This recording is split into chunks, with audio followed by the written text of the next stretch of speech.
Good morning সবাইকে, আবারও স্বাগতম। তো ডিএ নিয়ে আগেই বলেছিলাম যে রাজ্যে একটা প্রতারণা করতে চলেছে ডিএ কর্মচারীদের সাথে, যারা পাবেন ডিএ, পেনশনার আর সরকারি কর্মচারী যারা আছেন সবার সাথেই শেষমেশ পর্যন্ত প্রতারণাটা করেই ফেলেছেন রাজ্য সরকার।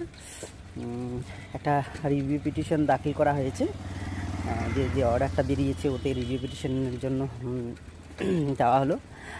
আর যে ইমিডিয়েট এফেক্টের উপরে 25% ডিএ দেওয়ার কথা ছিল, ওই ডিএটা 25% ডিএটা ওনারা ডিসেম্বরে দিতে চাইছেন বলে সময় দেওয়া হোক বলে একটা আবেদন করেছেন।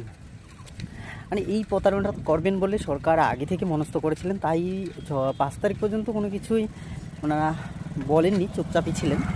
5 তারিখের পরেই পিটিশনটা দেওয়া হয়েছে সুপ্রিম কোর্টে। যেহেতু রাজ্য সরকারি কর্মচারীরা আগেই অবমাননার কেস দায়ের করেছেন আমাদের সেক্রেটারি অর্থ সচিবের দুজনের বিরুদ্ধে, দেখা যাক সুপ্রিম কোর্ট রিভিউ পিটিশন যে দাখিল করেছে রাজ্য সরকার একটা ছল চাতুরি করে, ওটার এগেনস্টে সুপ্রিম কোর্ট কী পদক্ষেপ নেয়। বাকিটা সময়ের অপেক্ষায় রয়ে আমিও রইলাম। আপনারা থাকুন। ডিএ অবশ্যই আমরা পাবো বলে মনে হয় না। সুপ্রিম কোর্ট এবার সরকারের পক্ষে বলে দেখা যাক।